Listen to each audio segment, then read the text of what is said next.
Hej og velkommen til denne lille introduktion til Gallery. På forsiden her der kan vi vælge lidt sprog. Der er dansk og engelsk blandt andet, som er forudinstalleret. Du har mulighed for at tilføje nye billeder, og du kan tilføje et nyt album. Hvis vi laver et nyt album her, vi kalder Bornholm, og siger opret, sådan der, så kan vi tilføje nogle billeder her. Og du kan vælge billeder højst 20 megabyte. Klikker bare på knappen her. Men langt de fleste billeder, de vil jo også ligge inden for den størrelse, så det kan man sagtens. Så tager vi bare nogle tilfældige billeder her. Du har mulighed for at vælge flere forskellige. Der siger åben. Sådan der, og den begynder med det samme at hente dem.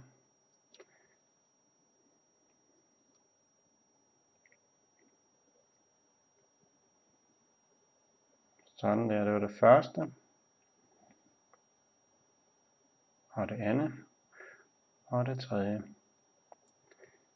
Så siger vi udfør. Så har vi vores billeder her. Så kan du køre musen hen på billedet her og sige indstillinger. Og redigere dette billede. Så vil give det et navn. Og en beskrivelse. Du kan give det et tag, for eksempel søg i dette tilfælde, og ændre. Sådan der. Hvis du klikker på billedet, så popper det op i galleriversion. Der er mulighed for at kommentere på billedet. Du har billedets navn her og en billedbeskrivelse.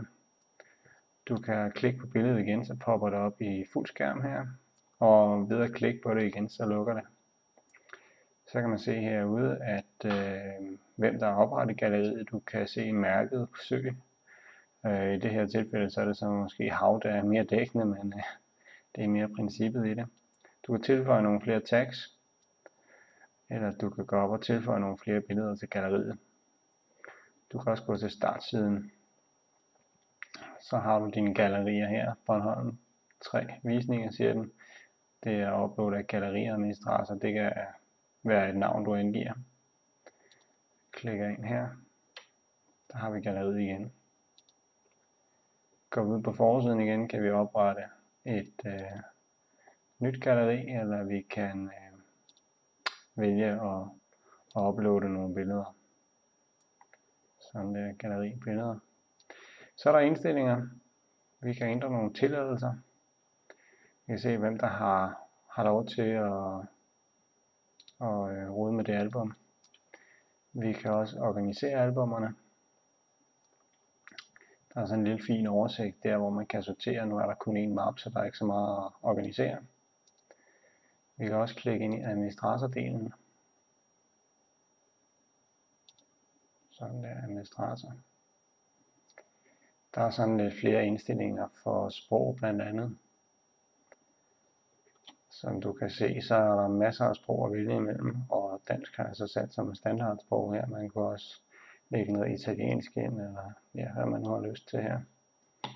Alle sprogene er lagt ind i systemet, så det er bare at klikke på sproget, og så sige opdatere sprog, så indlæser den det nye sprog. Meget nemt at gå til. Vi kan også gå ind og vælge mellem forskellige temaer. Der er også som standard nogle forskellige versioner at vælge imellem her. Så man kan finde sit eget tema.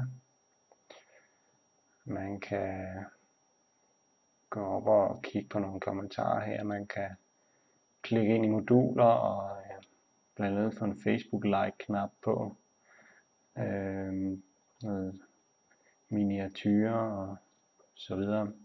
Der er muligheder nok og mulighed for at tilføje flere moduler, hvis man har lyst til det.